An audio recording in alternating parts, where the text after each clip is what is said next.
Donc, vous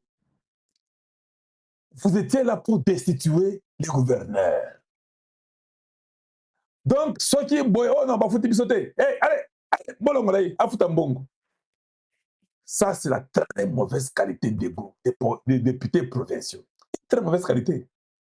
Ils ont oublié qu'on doit construire la nation. Fini. La nouvelle constitution n'aura pas de députés provinciaux. Nous aurons seulement les gouverneurs qui seront nommés par le président de la République. Il y aura des secrétaires qui vont travailler dans des provinces. Et si le Sénat sera fermé. Nous n'aurons plus de Sénat au Congo. Ça ne nous avantage à rien, ça ne profite à rien. On va fermer le Sénat au Congo démocratique. Oui, oui. Nous voulons seulement cacher notre Congo. Pourquoi je dis ça? Parce que la constitution du Rwanda que vous avez disait que Soki Babomi, président Nabino, ou bien Koufi subitement, on peut sa pouvoir na sénateur. C'est Moulongechi qui est ici aujourd'hui. Les sénateurs là, il avait acheté ses voix à la Cour constitutionnelle. Vous m'écoutez? Je suis très clair. Les sénateurs, il avait acheté ses voix à la Cour constitutionnelle. S'il n'avait pas acheté à la Cour constitutionnelle, il avait acheté ses voix aux députés provinciaux. Sont eux qui élisent les sénateurs du Congo. Alors, ce qui se passe, c'est quoi? Si tu as beaucoup d'argent, tu peux seulement corrompre les députés provinciaux de la très mauvaise qualité. Vous les convainquez, trop suffisent. Au maximum, vous êtes directement sénateur. Donc, c'est quelque chose seulement au piclé, au se concentrer. 250 000 à un député provincial à Langwe Naï. À Langwe Malamoko. 1 million en jeu. Tu as 4 députés provinciaux. Et si tu es sénateur. Donc, nous avons compris que s'il y a un étranger très riche, chinois, japonais, libanais, américain, allemand ou anglais, peut seulement venir chercher quelqu'un, il ramasse, il dit, toi, viens, je veux qu'on te mette sénateur, j'ai besoin de toi. D'accord? D'accord. Parce que nous voulons tuer Tshisekedi. Toi, nous avons un plan, 250 à chacun. On donne à 4 députés provinciaux 1 million. Vous êtes déjà sénateur. Vous partez au Sénat. Le même gars, belge, allemand, français ou américain, ou indien, ou chinois, ou libanais, va corrompre, je ne sais pas, 50 sénateurs. 200 000, 500 000, 200 000. Il dépense même 10 millions. Vous êtes président du Sénat. Voilà, madame. On tue le président, c'est vous qui prenez le pouvoir. Donc, vous avez pris le pouvoir sans que le peuple le veuille. C'est les étrangers qui ont décidé pour que vous puissiez prendre le pouvoir. Est-ce que vous comprenez? Bord Nabino la Constitution. Moulongechi, je vous aide. Ne touchez pas à la Constitution. C'est lui que tu as voté, on tue. On t'amène l'individu au Sénat. C'est lui qui vient diriger. Et s'il dit seulement que je n'ai pas tous les moyens pour les élections, donnez-moi d'abord 2 ans ou 24 mois que je m'organise. Et les gens qui veulent parler, ils donnent. Vous taisez, vous tous. Il est resté président. Celui que vous avez voté est déjà mort. Voilà pourquoi nous disons non. Chaque candidat amène son vice-président à la campagne. Ils viennent à 2, ils font la campagne, ils ont la même philosophie, ils sont ensemble. Vous tuez le président, son vice prend. Ils ne seront jamais ensemble à un même endroit. On va faire une constitution qui va nous protéger et qui va garder le Congo. Il faut qu'on réfléchisse à Makassi pour amener les gens qui ne veulent pas du Congo à se fatiguer, à dire que ces pays, on ne l'aura plus jamais.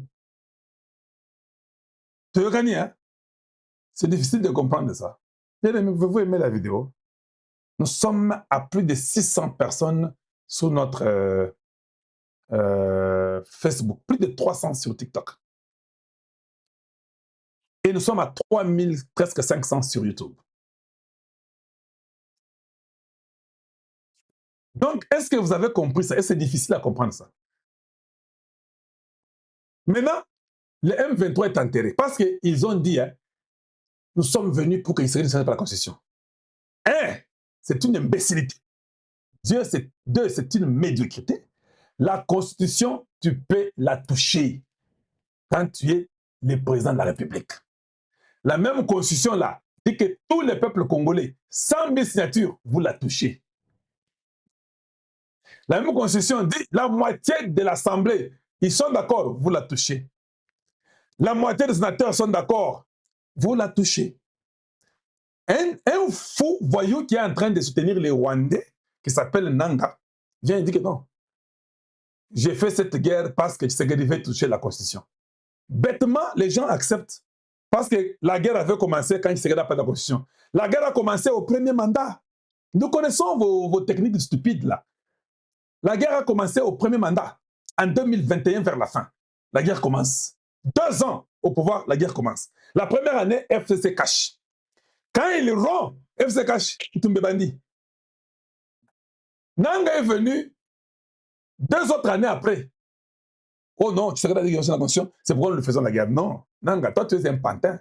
Les M23 avaient déjà commencé la guerre avant toi. Toi, tu les as rejoints. Nous avons vu quand tu les as rejoints. Voilà comment on vous joue. On joue avec vous. Bassara Nabino. Bon, maintenant que le Rwanda a supplié, je dis, a supplié les Américains, Kagame, il s'est agenouillé. Il a demandé que non. En tout cas, je vais me retirer.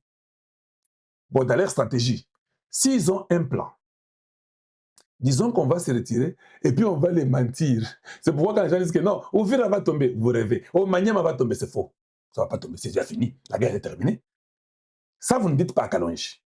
Je sais qu'il y a la manipulation. Il y a le buzz que vous avez. Je comprends. Il n'y a pas une guerre qui va venir faire tomber les Maniema. Il n'y en a pas. Oubliez ça. Dites-nous autre chose. Dites-nous que nous avons fait, on a besoin de manger, qu'on nous fasse les champs. Dites-nous ça. Oh non, Vira va tomber. Il faut oublier. Vous ne comprenez pas. Il ne peut vous comprendre. Même quand vous lisez seulement les événements, vous ne comprenez pas que c'est impossible maintenant. Entre-temps, nous avons les Blackwater. Entre-temps, nous avons l'Africom. Entre-temps, on prépare pour mettre les bases militaires américaines au Congo. Entre-temps, on a l'intelligence des Américains, on partage. Quand on n'en avait pas, nous avons fait 4 ans. C'est quand nous avons les Américains, certainement que tout le monde sait dans le monde que les Américains sont avec le Congo. C'est quand vous vous dites que non, ils vont encore reprendre Uvira et puis ils vont encore reprendre Maniema. Vous êtes malade ou quoi? Rapo Bakolia, Bakolapa.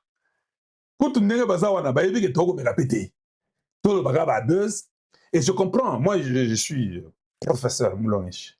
Je comprends que comme les Rwandais vont se retirer avec les militaires rwandais, ils sont en train de vouloir se retirer déjà, il faut que les M23 qui restent, qui est une coquille vide, doit un peu dire que non, ouais, non, on va aller à Uvira comme ça. Ils savent que Bakendete.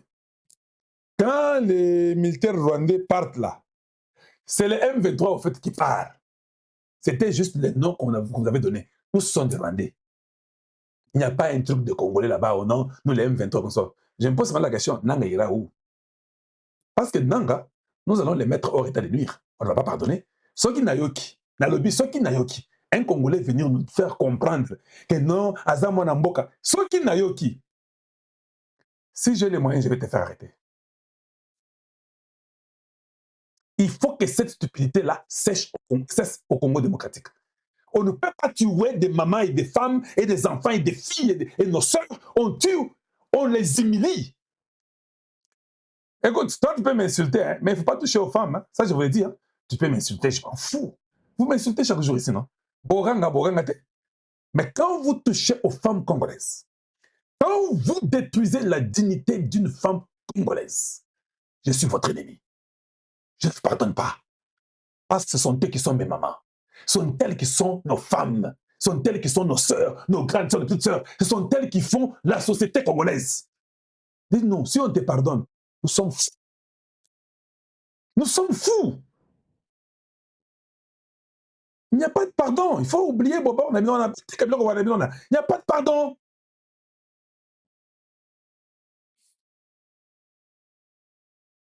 Il faut qu'on amène les Congolais à comprendre que non, quand quelqu'un détruit, parce que quand on tue les femmes là, Vous voyez, on prend les femmes, on les tue, on les viole, on les déshabille, on les tue en plein air nu. Vous pensez c'est quoi? Est-ce que vous, les hommes, vous ne savez pas qu'on est en train de vous humilier, vous? Quand on prend vos femmes, vos mamans, on fait tout ce qu'on fait là. Ça veut dire qu'on est en train de montrer que non.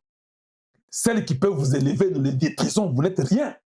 Toi, tu viendrais me dire que non, on doit pardonner Nanga, Yazaka Congolais. Bouzo, on est exilé l'eau. Je dis bien, Bouzo, on est ici là. On ne peut pas vivre dans de telles conditions. Le président Tshisekedi, tant que Israël, Kounande a joué l'option, il y a pour ça le système, il y a Mola. Nanga Koloba, système à Mossad. Le système à Mossad, c'est-à-dire, Peta va infiltrer, Peta va traître, et puis, Kendeko infiltrer Bango. Donc, on commet un bino masolo. Les M23 sont maintenant infiltrés par nos forces. Nous avons dit FAP de Kalundu est divisé rébellion. Rébellion est encore à un moment où ils ont divisé. Depuis FAP de Kalundu. Gros Nyekota, Bandeko. Vous y voyez Bibino Mokoke, James Kabarebe, le chef d'état-major général de Rwanda. Le ministre de Défense à Rwanda, conseiller spécial il y a matière de sécurité à Paul Kagame, l'ancien chef d'état-major il y a République démocratique du Congo, on a annoncé qui Mouzé qui est au commis président. Il est moko mukolo ba rébellion nyonso, Kobanda, AFDEL, RCD, CNDP, M23-1, M23-D, James Kabarebe Akitaki Nagoma. Pour calmer les esprits. Pourquoi? Parce que FAP, il y a Kalundu et les Kaki Makasi. Et FAP à Kalundu, Oebomaka à peu près 46 officiers rwandais et M23. Alors, rébellion Bazaki Koluka, Nanyaza responsable. Yaliwa ya bandeko na bango. Obakufa na Kalundu. Et après FAP à Kalundu, boy comment on mbanamoko frappe ya Rubaya. Oh, Wilingo Makufi. Après, frappe de Mouchake. Je vous dis que Moïse Naouga Balobi, trop c'est trop. Il faut tout Lukato Yeba, Makamo Zo Utawapi. Nana sa complice. Bandeko. Daniel Safou Banda Kenda, Bomona Kesus. Daniel Safou Banda Kenda. Est-ce que Bomona Kassou Daniel Safou? Daniel Safou a moi. Alors, Ibalanki, oya uchuko kende dernièrement. Banda kenda, bomona kesus. Alors, les M23 bandeko, na AFC division. Division. Moi, Miradjabou, oyo pazalaki na ba M23 ko kite. Alobi, ngana ko vanda susu awate. Pourquoi? Parce que d'abord, Babomaki petit frère Naye, il a senti que la dictature Yabatouti est l'équipe. Parce qu'on doit vous dire la vérité, Bandeko. Na 4 M23, 95% ce sont des Tutsis. Voilà pourquoi Paul Kagame a Lukaki que AFCP Azala. Parce que AFC Ndezoko rassemblé par Konzi à PPRD. Naba Misusu ya AFC. Comment on appelle? AFDC. Yaba Achurukwe. Ndeba composé AFC. Si qu'on AFC na M23 divisé. Moïse Nyaugabu a tombo ni Musapi. Na deux réunions où il est kanaki. Moko il est kaki. Na Bukavu deux réunions salamaki. Na Uchuko Ebisanayo. Oe Kumba ki James Kabarebe ayati na Goma. Alors na 4 réunions, Moïse Nyaugabu a lobby. Rébellion, il faut mener à la conduite parier. Et vous avez compris que Azaria Siroubewa, Oyo Abeti, depuis le président Tshisekedi a Longolae, à côté de na gouvernement, parce qu'il était dans le gouvernement, Ilunga Ilunkamba. Depuis Wanatile, c'est plus de 5 ans. Nanou Roubewa l'obité, mais Roubewa a qui Koloba. Parce que moi, Manabango est kotakizé l'eau. Bandeko ba Congolais. Alors, tozongi ce qu'on a Yannick Tissola. Njoka batela qui est, moi na moi si wana espiona kaye. Ya yeba kite. Ya lukaki, alinga moi na moi si. Voilà thèse au bazo bimisa biso. Mais tout ce que nous savons que entre l'AFC et le M23, ils sont divisés. Ndenge Doloba Awa, le directeur de cabinet, il y a Corneille Nanga, le directeur de cabinet, il y a AFC M23, Yannick Tissola, na Rwanda. Arrêtez. Et après, il y a des Congolais, au Bagoya Koloba, au M23, ezali ceux qui boye, ezali ba Congolais, ndeni ba memie na Rwanda sikoyo. Ba memie na Rwanda ndeni. Alors, bande ko ba Congolais. Ah, tozoloba, rébellion divisée, guerre au boyokaki na niveau ya plein de Ruzizi. Le M23 bakanisa kike, ndenge bazali komi benga tozali ba lion de Saramwe, plus comme moi bongo. Parce que Paul Kagame a pris naki, bandeko, botia na biso ba j'aime, pour na likambo Italie, le président Tshisekedi parce que ndenge na lobia na koya ko betela bino le deux décisions. O mokoza mboka azui parce que tokoloba le président Tshisekedi a beti na mesa. Et ngane nazabo nazali komi calmer pona koma na colère te bandeko. Tokobeta na bino masolo bokoyoka makambo eza wa sur la table. Et qu'on peut s'appeler bino kanda. Trop c'est trop. Voilà maintenant mon Kozamboka Linga sur la décision makasi.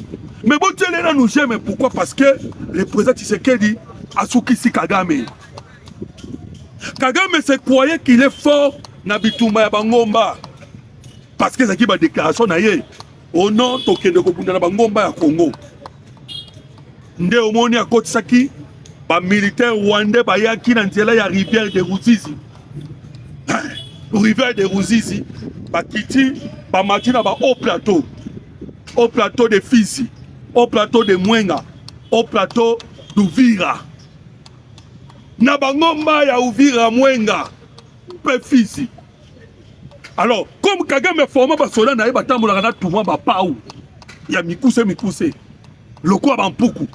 Soki ba komi, ba tumoni mabulu ba yeko batama. Voilà pourquoi tu obtaki ta décision. Tu as bango boete. Avec ce système, on a pas où et ça va guerre moko ba benga kalokola ba guerre ya guérilla.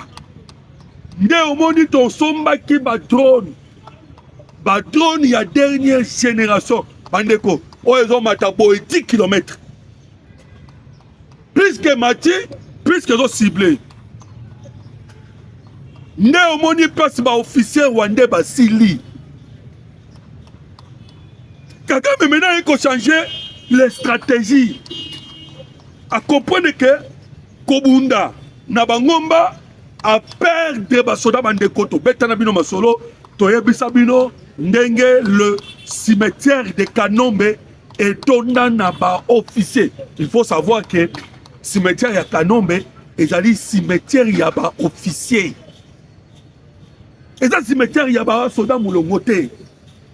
Mes vidéos ezali satellitaires ou je vraiment cimetière à Kanombe tondi. Pourquoi? Parce que ils stratégie ou FAD ça za komuna nango. Stratégie on est nini. Il faut qu'on touche 3 cibles. Les officiers rwandais par site minier. Na ba armée dans les systèmes anti-aériens, missiles solaires, nyonsoana. Voilà la stratégie tout ça nango. Et à même compte, le Conseil national de cyberdéfense, bah, comme ça, la paix Moussala à Kolomolaka, bah, peut-être n'a pas infiltré. Voilà maintenant, tu domines ce qu'on a au plateau. La puissance technologique, oh, mon même Emmanuel Macron l'élit. Alors, tant que tu domines au plateau, bah, Kiti na wapi, bah, yoko kita sikoyo, na ba. Na plein de Ruzizi. Pour baluka ndenge nini bakata nzela. De sorte que communication ezalate entre Uvira na bamboka mosusu. Ba petami en désordre. nde omoni lobby ezalaki mbutu na Bukavu mbutu ya kosakana te na Bukavu kaka nde boyokaki les événements oyo esalamaka na Goma makambo elekanaka na Goma ndenge babetanaki masasi na Goma lelo plutôt lobi na butu babetani su masasi na Bukavu entre bango bandeko oyo kaka ndenge tolobaka Satan côté la bango Satan côté de bango déjà baobomana na minute oyo tout ça c'est quoi bandeko ezali fin ya Paul Kagame ayebi déjà que il n'a pas la possibilité de continuer bitumba oyo. Voilà pourquoi à quelque chose d'intervention à France pour que les Français ba lukandere ba koki ko soutenir rien. Na dernier virage auto zanango. Mais les Français kuna ba ke ko kuta na peine position ba américain. Bandeko, le Conseil de sécurité ya oni o euti kokota lobby. Les Américains bandeko dans le Conseil de sécurité, ils ont pris la décision. Il y a quoi dans le membre de notre Conseil de sécurité qu'il est temps maintenant, il y a M23. Pas de sanctions. Alors vous comprenez que le Rwanda va essayer fin avril. Rwanda. Va essayer fin avril. Ne va pas déjà sanctions est allé. Mais on compte en vigueur tant que compte en maman qu'on a début avril. Sanction bandi Moussa Nango. Et Paul Kagame n'est pas au Koloba. Aïe bien déjà. Voilà pourquoi Kende qui kobela na Emmanuel Macron. Et bah yo kane Emmanuel Macron ba memi liwa ya mama ngani. Mama oya kufaki. Ba memi liwa wana. Ba lukaki a partir liwa wana bandeko ba benga kamo na anglais. False flag. False flag ezanini. False flag ezali, on commettre crime, on commettre dégâts, mais aux dégâts wana oyo commettre yango, olukio chango na mutu. Yabatu. Le Rwanda ye mutasali false flag. Rwanda ye mutasali false flag. Aye koboma, mama wana longo na complicité. Yabayi français. Allez, même République démocratique du Congo. Quand on a un conseil de sécurité, on a un États-Unis d'Amérique. Amérique a lobby na bango. Pas question. Au contraire, Amérique a lobby. Ah oui, comme un moment sikoyo, to banda ko beta ba M23. Na ba sanction. Bande ko ba Congolais. Alors, vous comprenez que Kagame na Emmanuel Macron bazalaki na politique otobenga kapé na anglais na kombo ya forum shopping, c'est-à-dire bazo lukaba liangonga de sorte que Michel a fixé vers les États-Unis d'Amérique. Peut-être na niveau États-Unis d'Amérique moi mouvement moi qui changer et surtout à la guerre entre les États-Unis d'Amérique et l'Iran et ça a coïn dans ma classe. De sorte que Donald Trump a perdre ma député dans la Chambre des représentants ou dans le Congrès américain. Alors, faire Touana, il y a un qui ko sunga bango, baluka babe kakosa la renversement de la situation.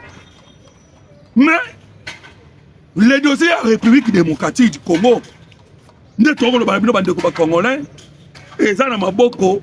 Il y a Gigi Vance. Alors vous comprenez que dossier et ça dans ma boko ya Gigi Vance. Alors ben de Congolais, bon aimer l'émission, bon partager. Voilà ce que nous demandons. Nabandeko, ndeko moko bo tokuta na kina na ibisa kié. Est-ce que vous maka émission na bo sanaka? Voilà pourquoi je vous rappelle, je sais que ebele ba Congolais tango nyonso ce que tout ni bango ba wa musu ba bo sanaka. Alors comprenez pourquoi elle nous sont tous allés pour rappeler bino. Bon aimer l'émission, bon partager, wane zali kosala, oto bengi nini, la force ya chaîne na biso. Yoka siko yo dossier, il y a ma décision Mokozamboka Félix Antoine Tshisekedi Tshilombo azui. Parce que déjà le niveau États-Unis d'Amérique, tout petit déjà. Guerre peine à Est, tout ça déjà dans domination. Dossier siko ezonga kawa, ezaki ya constitution. Mais avant qu'il y ait une constitution, le président Tshisekedi vient de prendre des décisions. Parce que Donald Trump a dit que Mokozamboka Soukola anda kunayo. Salité les Kébélés, tu dois le faire. La lutte contre la corruption. Bande Koba Congolais. Le président Tshisekedi Azalki en colère. Ah, Tozoloba, semaine Oyo. On s'occupe des ministres. Ba ministre Miyibi. Voilà la première décision Mokozamboka. Deuxième décision Mokozamboka Zoulinde la France. L'homme qui est en colère contre la France. Okoyo Kayango. Mais tout le monde est dans Mouyibi. Pourquoi? Parce que Mouyibi est côté. Vous voyez des ministres, hein? Tellement que les médias congolais n'y sont. Mais sur les médias congolais, ils allaient fixer la guerre à Est. Bah, comme il faut profiter. Bah, créer une commission. Et belé. Bah, créer une structure. Bah, de congolais. Miyibi. Alors, bah, comment il dit Kobima, Siko? Bah, comment il dit Kobima? Moko. Bandeko. Pouvoir ya Tshisekedi. Ils allaient pouvoir à Miyibi. Mais à Otokolo, Miyibi, en secret, Mokozamboka. Nous avons quelqu'un dans conseil de sécurité. Plutôt dans le conseil des ministres. Le président Tshisekedi a bêté qu'il a mis ça. Il a constaté que créer une stratégie, il y a Kobi Misambongo. Ce n'est pas pour y avoir quelqu'un qui a réclamé Moutamba. Moutamba a dit qu'on obéit, qu'on exécute ordre de Mokozamboka à la lettre. Au monaki, basangani, autour de l'Assemblée nationale, basangani, au kuna la justice, basangani, tina niveau de gouvernement. Tout basangani contre Constant Moutamba. Et ce n'est pas Moutamba qui a visé. Moutamba a visé, c'est le président. Bandeko, les gens qui ont bakatang nyoso, sozali na dima sasi, bomba neuf na kana yo, mokondo ko beta banguna. Et bien, il y a des destructions où tu as des nakati. Tu vas travailler le monde à Rwanda. Et c'est la corruption pesali. Moi, quand on travailler na Rwanda. Alors, vous comprendre que Tshisekedi a entouré. C'est le moment, c'est tellement. Ils sont tout dénoncés. Ces gens-là ont créé des structures. Créer une commission, satana mawa, yambongo à l'état et surtout dans le moment où tu as une guerre. Bango souena bango ba prier, basi sambongo, bandeko, bakombo et bandi kobima. Ya Miyibi. Et le président Tshisekedi va les chasser. Bakoza chasser bango pambate. Bako kende prison. Alors, si vous soutenez cela, bandeko congolais, allons-y dans les commentaires. Sachez-le bien que vos commentaires sont très importants. Si vous êtes d'accord que kanga bango, boya na ba commentaires. Et nous nous sommes posé des questions bandeko congolais. Moutoura sali mabe na gouvernement siminois ezaka Moutamba. Domi tuni ba question wana. Parce que la personne qui est humiliée, qui a 20 millions, ce qui 29 millions, et ça n'est Moutamba. Donc, le ministre Moussousso Toza, on va vendre le côté. Le gouverneur, le côté. Babou qui met c'est, Mouyibé qui a kosa Moutamba. Mais wapi siko justice congolaise. Pendant qu'on ait enquêter. Wapi ba député. Pour passer le contrôle parlementaire. Basa wapi. J'ai vu Eliezer Tambwe avec beaucoup de courage. Eliezer Tambwe avec beaucoup de courage. Azaki même quoi attaquer à tout moment Vital Kamerhe pour que contrôle parlementaire et salama. Et bon contrôle parlementaire pour Kenda Kanaba entreprise, il y a l'État, bah DG, pour qu'il y ait quota là. Qu'est-ce qui se passe là-bas? Dans le Congo, bah tout ça c'est comme ça là bien. Alors, le député Sengelibala Mouka. Parce que le président Tshisekedi maintenant, il a senti qu'il est isolé. Il est dans ses clés. Il est maintenant dans Nakati. Parce qu'il y a des alliances politiques. Nakati a union sacrée. Alliance politique qui est allée. Bon, bah, lié boy. Tout ça dans le but, il y a quoi intimider mon Kozamboka. Mais biso ba tout vote qui est le bongoté. Et l'autre m'a continuer bongoté. Nous attendons des enquêtes. Hey. Firmin Vondi. Tout le monde a courage. Oh, Zalaki na yango. Pour l'arrestation de Constant Moutamba. Parce que Bolobaki que Moutamba a ibi. Moutamba a saliboye. Même Constant Moka ou tu kobeta na mesa. Alors biboye. La commission est créée. Moi Constant Moka Moutalobi yango. Je pense que Bino Cour de cassation Boyoki, vous êtes là pour servir la population. Parce que vous avez parqué, vous avez pour une infraction. Alors, le moment où vous avez kende, vous avez pour ça tout le monde a moussala ba député, tout le monde a moussala noso. Le pays est en danger. Tout le sauver Mboka. Et la population sont observée. Le président Tshisekedi a moni volonté, a moni amour.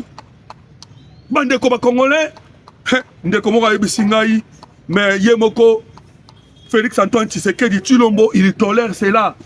Bande ko a toléré en côté. Le moment n'était pas encore venu. Le moment ezalaki, la guerre ezalaki na intensité à l'ikolo. Ah, ndenge na uti koyebisa yo, le petit déjà na niveau ya ba ennemi interne. Avec le Conseil national, il y a cyberdéfense. To beti. Jusqu'aux supériorités. Ah, il faut que soit ce Nandaku. Nandaku pour nous collander là-bas tout. Parce qu'il y a des gens au Basanga Mawa. Peuple a besoin de maille. Peuple a besoin de courant. Et le président a la volonté. Parce qu'à côté de notre pouvoir, le seul président a tongi les universités. Depuis l'indépendance, nous avons une université. Le président a tongi. D'ailleurs, on a créé un accident à Mounene pour qu'on construise le port à nos profonds de bananes. Et cet accident, ils ont interdit. Fouille interdite. Tous les Occidentaux nous sommes comme on a. Maloba qui pas question au coquille coton le port à nos profonds de bananes. Pourquoi? Parce que le Zaïre ou le Congo a un bénéfice ébélé. Alors, vous avez qu'à isoler le peuple congolais. Manifestez encore vos commentaires pour manifester votre soutien. Des alliances politiques. Non, je suis de l'union sacrée. Mais au-delà de l'union sacrée, il faut travailler pour Makambo Kennedy Bosso. Alors, Boyokaki, le président Tshisekedi, après ça qui ordre, na maman Judith Soumino, ayebisi kende ko contrôler. Contrôler biloko na nyonso. Identifier tous les biloko qu'on a créés dans le cadre du ministère. Et pour tous un rapport. Koto Mbanamoko a combien d'idées à Constant Moutamba. Or, à côté de qui les états généraux sur la justice congolaise. Kende Kozo Yango. Ah, Zuyango Bandeko Congolais. Ayana Yango a posé. Hey, Bandeko, Bako Kangama Beli. Bako Kangama. Erangoyo, tango bazo kota bazo créer biloko bazo liambongo à l'état, nan toyoki nous ressortissons des, nous toyoki angote, bande koba congolais, nous vous signalons que si les lois nous luttons pour la République démocratique du Congo avec nos propres moyens. Nenga okolanda ngai, mega ya ngai, nyoso ya ngai. Mais il y a des gens là qui n'ont même pas lutté. Mais bazo liambongo à l'État. Mais nous continuons de lutter. Pourquoi? Parce que c'est l'amour ya mboka. Volonté ya mboka nde tindi biso. Ne toza boto ko kapete, ata to lobi to tika to ko kate. Vous pensez quoi? Ne toyaka abo, on vient pour na bana mboka ba yeba pour sensibiliser koloba, ko lutter ko bunda contre les attaques ya Rwanda. Mais tu vois trouver bande ko ba congolais, il y en a là au ba litate mais bazali copier, bazali ko compliquer mokonza mboka tâche. Tomoni bakulu na bazongi. Même bakulu na balabala, même bakulu na ya cravate. Baza fier. Bazongi bandeko ba congolais. Alors, ndenge na robi na yo bandeko, boza la circuité. Yemo comme Kozamboka lancé go. La guerre bena bandi à l'interne. Na kati ya union sacrée. Parce que batutu bazo ko batama na union sacrée. Bazo batama na union sacrée. Tango ko toucher mutu, okoka mama mutu, on t'est pas de changement de la constitution. Neti ba tu lukwebo. À travers na Mobutu, à travers na Kabila le père, à travers na Joseph Kabila, ayoko travailler na président Fati 7 ans. 7 ans, bandeko, 7 ans. Allez, lelo sikoyo, oh pas de changement de la constitution, njoka bakangie kuna na incompétence. Bakangie kuna na corruption. Bakangie na trahison. Oh bino bozalaka boye. Soki muta bino bo changer constitution, on dirait constitution ya yo. Nan un message important. On a l'ingna traverser, on a l'ingna partager na bino. Pour permettre bana bakoma baye bayango, voilà pourquoi je vous demande, vous avez la responsabilité de partager l'émission et d'aimer. Emmanuel Macron, je vais commencer par là. Pour te remettre ma solo. Rencontre Emmanuel Macron, na Paul Kagame va décider. Et là, comment on ma paix. Ndenge tolo banabino, Macron benga ki Antonio Guterres. Ba solo na na téléphone. Antonio Guterres a komaki mukanda le 17 février. Tokobeta ma solo wana koyoka mona ba détail. L'objectif est nini, voilà pourquoi on a dit que vous partagez l'émission. L'objectif est nini. Ba kata biso souveraineté na biso. Boye baga ke bande koto si to pusani, to komi na point moko très important. To obtenir la certification ya liwa ya bande ko na biso ba kufi ebele na este. To perdre des millions, hein. Il faut que ba millions no bazala ba reconnaître bango. En faisant quoi? En reconnaissant Otobengi le génocide congolais. Emmanuel Macron. Ah, Tokoloba, Basangani na Guterres. Tokobeta masolo na koyebisa yo. Plawana Emmanuel Macron kosala. Voilà pourquoi nous avons senga bino bo partager l'émission. Tozo beta lisusu lisolo awa. Ba Américain ba beti déjà Rwanda 9 frappes. 9. Mon émission, je vais lire les 9 frappes oyo ba américain ba beti déjà na Paul Kagame bazo reculé. Voilà pourquoi ba ebisi Kagame sikoyo yaka abengi délégation ya République démocratique du Congo na délégation Rwanda pour dire na Paul Kagame okoyoka te poto beti déjà 9 na robeto so 9 frappes. Oh déjà américain ba petit na Paul Kagame. Déjà Kagame a mis la paiement. Voilà pourquoi on a vu ici que le mois de mars ezali mois ya lifelo. Pour Paul Kagame. Bati Lukwebo sur la décision bandeko. C'était Paul Kagame na kutalo Paul Kagame ngadi parce que toko zoyer. C'était Bati Lukwebo mataki yango nazo kita. Bandeko na ya AFDC balobi ne pembeni. Ah sikoyo humilié. Bati Lukwebo humilié. Humilié par qui? Otoro batu biloba loba sa. Nde toka ki biloba loba lobi ya monsieur Otoko benga na koma Martin Fayulu. Martin Fayulu tellement assoiffé du pouvoir, hein, a commis ko bosana, a commis ko kende à gauche et à droite, juste au point akomi ko défendre constitution ya ba Rwandais auto salelo. Maintenant ils ont bande ko ba Congolais. Bati Lukwebo humilié par son plateforme politique.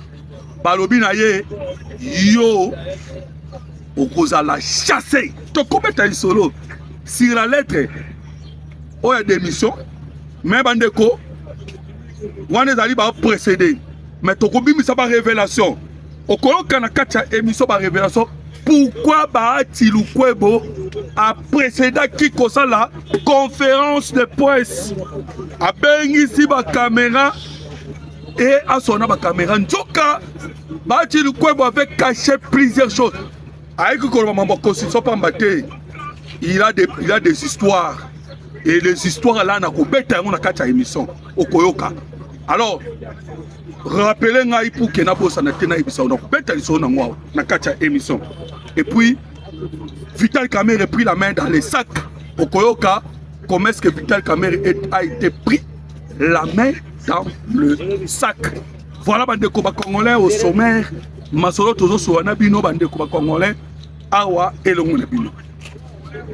Bravo dans la République démocratique du Congo, Wantoko Maman Thérèse Kaikwamba, la sage, Tokobete son Moutambe, la Bossaniki. Son retour en force, Tokobete. Mais non, Maman Thérèse Kaikwamba. Parce que, place Likamwezande Yango Wana, l'intelligence et la sagesse, il y a Thérèse Kaikwamba. Tokei Kosigné na Rwandais. Na décembre le 4, tu signé na bango. Tant que comme le 4 janvier, le corps de bango ba qui ba signé, ba ça va partir. Donc tu préparer qui le 15 le président Tshisekedi kene ki Angola. Tango zongi ale toke to commander mamoko patronne. Il y a dernière génération, CH4T. Le 2 janvier tu andi ba frappe. Le 4 tu conclu si un mois. Il y a accord de Washington. Il y a un peu de Congo. Tant que commis le 4 février, la sage, on épargne bien dans les détails. Des gens qui bêta Paul Kagame, parfois de Kalundu, parfois de Mouchake, parfois de Rubaya, na Tchangona Pembeni. Maintenant, qu'on salue parce que la guerre est comme si on a mis Tchoyo, en France. Tozo bundana France na minute yo bandeko ba congolais na zolo bana bino. Le 4 février Maman Thérèse Kaikwamba komi mukanda. Atindeli Antonio Guterres. Atindeli na conseil de sécurité bobinde ba koma mukanda. Copie pour l'information. Copie pour l'information. Copie pour l'information. Ayebisi na bango le 4 février. Paul Kagame tout est signé en décembre, le 4. Le processus de Washington, recommandé par l'ONU, mais ailleurs a violé. Voilà pourquoi nous vous informons. Bandeko, la République démocratique du Congo est en force. Voilà pourquoi tout comme ce qu'on lancé bataille na minute en France. Tant que commis Mukanda, Bandeko, on a trouvé un système la double. Frappé. Chirurgical, il y a technologie avancée na terrain, mais na moupanzi au koto diplomatiquement to informé. Alors Maman Thérèse Kaikwamba elle était tellement sage. Voilà pourquoi je la félicite. Il y a qu'au précédé Kokoma. Pourquoi? Parce que plan ils allaient qui? Ils français. Ils ont préparé locaux. Wato ba Macron. Je voyage à président Tshisekedi 2 fois. Na début année Oyo, na France, c'était pour mettre Emmanuel Macron en garde. Et ça là qui prend Emmanuel Macron en garde. Mais Maman Thérèse Kaikwamba côté Mukanda. Le 17 février, Antonio Guterres a commis Mukanda. Mukanda wana lobby comme on a une recommandation. Je recommande na Conseil de sécurité Bokota. Pourquoi dans la poste na sala déploiement ya sika. Je vous informe que na moment où tobeta lisolo na Sud Kivu ba militaire ya Nations Unies bazala lisusu te Mais Kalaka Guterres, dans le moment où Rwanda a violé, a violé 2773, a violé l'accord de Washington, Guterres a recommandé des sanctions. Parce que l'Amérique déjà sanctionné. A recommandé des sanctions. Mais Antonio Guterres a koma mukanda. Bande koba congolais. A koma mukanda. Ya. Azokoma mukanda Antonio Guterres azokoma mukanda pona kolobake mukanda na komona nini recommandation. Pourquoi recommandation? Recommandation neza nini? Pour que ba déploiement et salama. Déploiement bandeko. Boche dans j'aime s'il vous plaît. Je dois vous rappeler parce que za bandeko ba bossa na kamingi. L'émission to sala kaka et loko toza na ngo poser za ba j'aime po banguna nde ba leki. Banguna baleki na mboka Congo. Voilà pourquoi nous vous demandons ba j'aime. Pour la chaîne na biso on dit j'aime ça le quoi chaîne ezolia. So za poso za information il faut oyemaka po chaîne eliaka. Donc Antonio Guterres au lieu abimisa sanction il y a ONU contre le Rwanda. Donc Antonio Guterres a préparé des bataillons pour atteindre bango. Baduka va imposer des choses. C'est le fait ainsi que le dialogue. Les bandits congolais, le président Tshisekedi Alobaki a vu le dialogue, oui, mais pas le dialogue là. Dialogue wana ba zali nini. Il y a pas conception infiltration. Et ça dialogue il y a biso to sisa to fanda kimia na mboka entre nous congolais. Dialogue là. Guterres na Emmanuel Macron balambi déjà le 17 février. Sikoyo plein de choses à la qui que pour tout soit sous-bassement et bientôt soit Tshisekedi. Il faut sikoyo pas bon maman oyo to bengi na kombo ya Karine. Ce qui comme on est bonga Karine maman Karine. Oh tu okufa. Na Goma.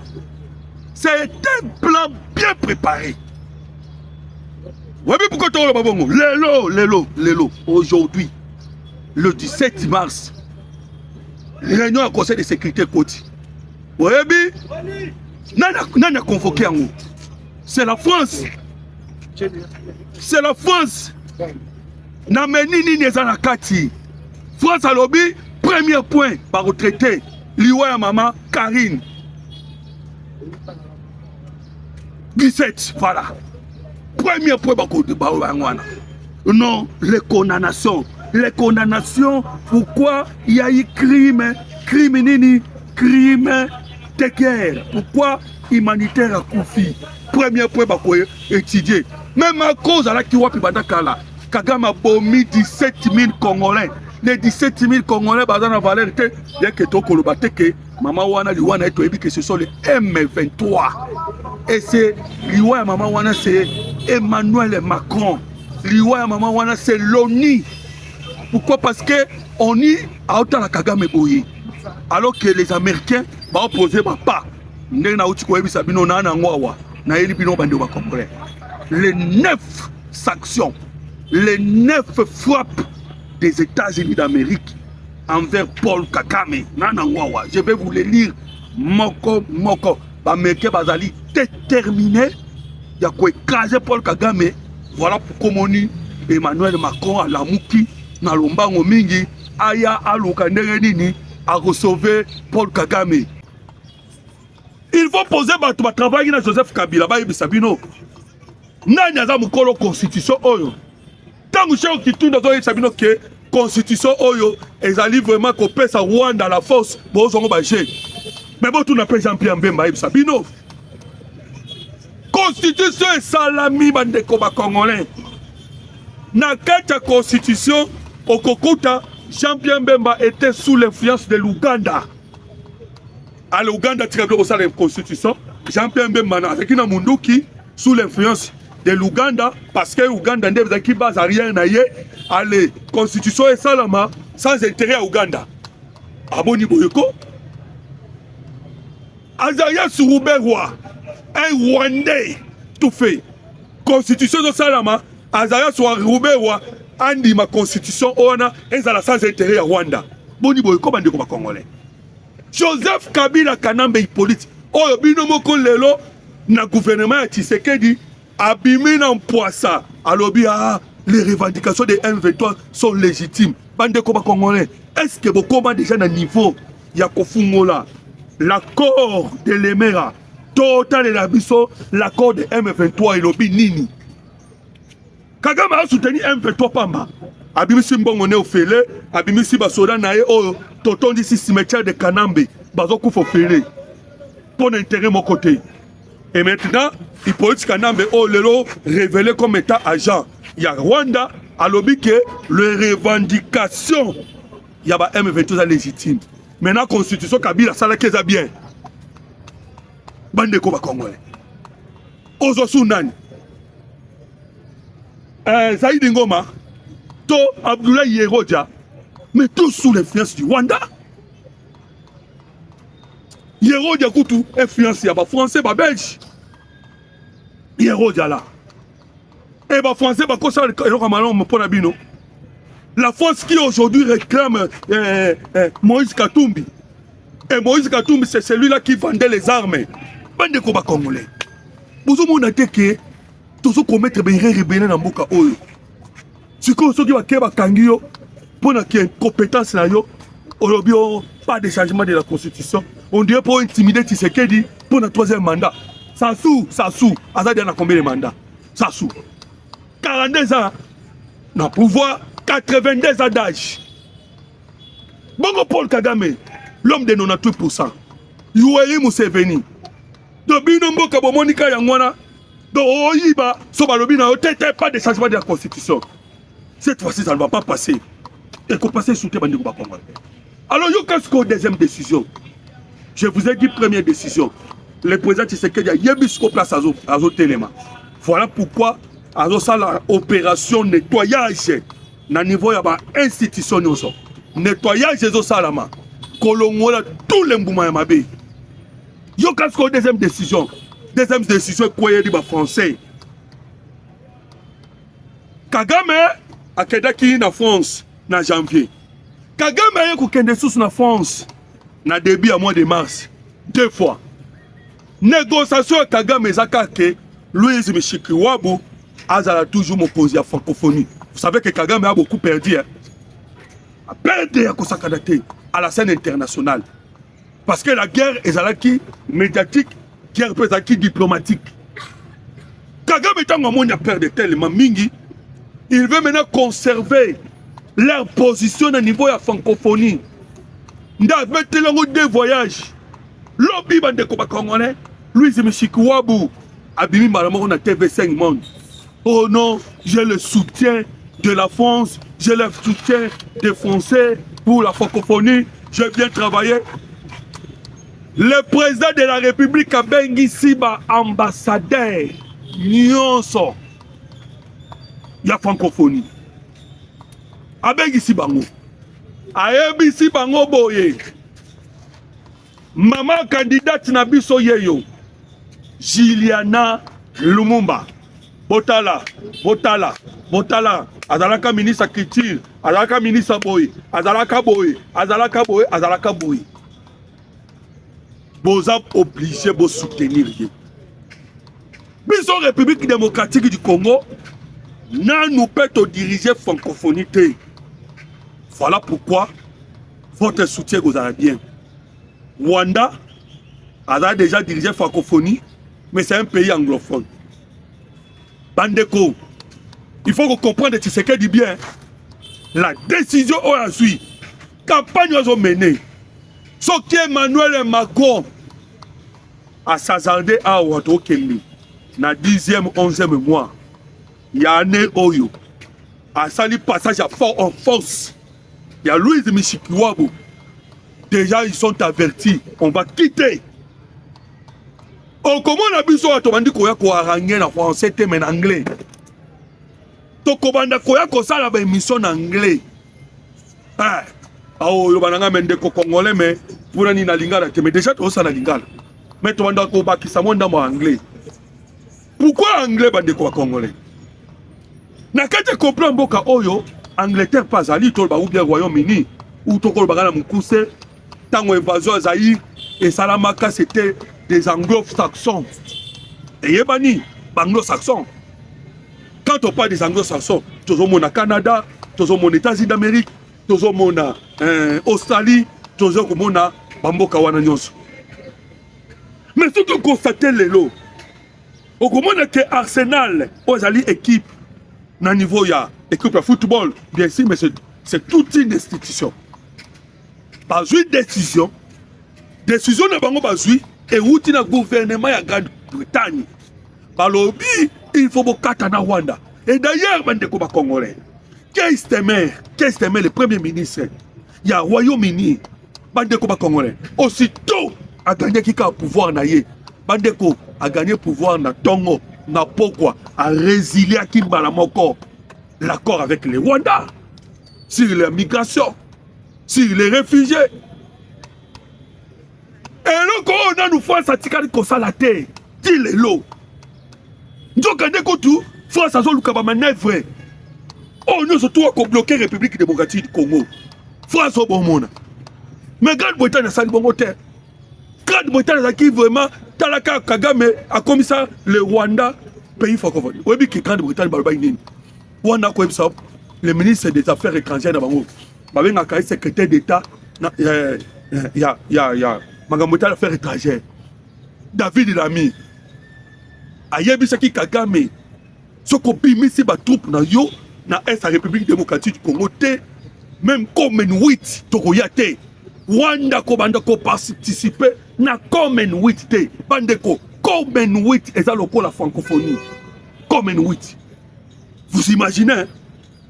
Mais Emmanuel Macron, lui ne cesse. Emmanuel Macron a quoi qu'on luka, ma manœuvre. Et puis ils ont tout aussi dit qu'il est présent, si c'est qu'il dit bande quoi congolais. Bon partager l'émission, bon aimer. Parce que les gens qui congolais ne sont pas yéba. Tout aussi dit qu'il est présent, si c'est que non. Tout le monde nous na francophonie, tout le monde. Tout le monde. Parce que les Français ne sont pas congolais. Il ne faut qu'il y ait des semblants. Les lots, autant que les soldats Rwanda, ils ont Total Énergie. C'est grâce aux États-Unis d'Amérique. Pourquoi l'Amérique a outropé ça 5 milliards dans Total Énergie? Ayebisi Total Énergie, 5 milliards yangoyo. Parce que Total Énergie a contacté une faillite, 5 milliards yangoyo. Et maintenant, Rwanda a moins choité parce que ma petite Rwanda a simba $. Bande Koba Congolais. Vous avez maintenant compris que si c'est que dans la Canadien naïe, ah ouais déjà bon moni, ayebisi déjà bango clairement que bon soutenir maman Juliana Lumumba, ce qui va soutenir yete beaucoup mona. Déjà francophonie a commis 394 millions. Il y a le critère. Mais bah comme ça 394 millions, moins 120 d'ailleurs coûte aujourd'hui tu cause à 150 millions. Et cause à la chute libre. Chute libre, oh, francophonie à quoi na yango. Tout ça, Sabino Bandeko Bakoro. Alors, bon aimer émission, pour partager, pour permettre, na ba Congolais surtout, pas comment comprendre la situation économique en Mboka Congo. Tu as Sabino que le M23 Goma Bukavu est encerclé. Voilà la raison pour laquelle Willy Ngoma, plutôt Willy Mishiki, va benganie pas Wazalendo. Va benganie pas Wazalendo pour nini, abimisi ba secret. Tous les axes à Goma, ils ont déjà en secret. Tous les axes importants. Et Kagame a vu ba M23 important. Neti ba nanga, neti ba nani mususu. Oh, parce que nanga, en vrai dit, c'est un prisonnier. Oazawana, le quoi, ancien président ya Seni, yé ba zuba bombiye na Rubavu. Bango tout ba même bango na Rubavu. Parce que na Goma ba kopetama. Ça fait compris que na Goma ba kopetama. Dans même na Rubavu. Et na moment oyo et comme il tout ya Bukavu. Bukavu Yakobeba parce que bituma makasi et les gars na plein de Ruzizi. Plein de Ruzizi ba kimi ngoma na ngoma to beti bango. Ba constater que na ngoma parce que na route ko ebisa na bino que parce que ndeko ba uti kokota le M23 na Kagame bayekolaki bitumba ya bangomba na bapau ya mike nde bacumbulaka bakende kobatama mais na bacomprendre ke tocumbula po tobatama mais don azomata likolo azomona biso azobeta et puis don azobeta n'importe qui te mais don azopona baofficier nde baofficier basili babia te toyaka tobunda bitumba ya plaine na bitumba baplaine babetami bazongi mbangu na Bukavu babandi bapillage kobeta na Masasi. Voilà l'événement et les kanaki lobby. Alors vous comprenez déjà que rébellion est commis à Souka. Numéro on a besoin de téléphone sur le plus 243 89 40 330 80 plus 243 89 40 330 80. Merci beaucoup, que Dieu vous bénisse.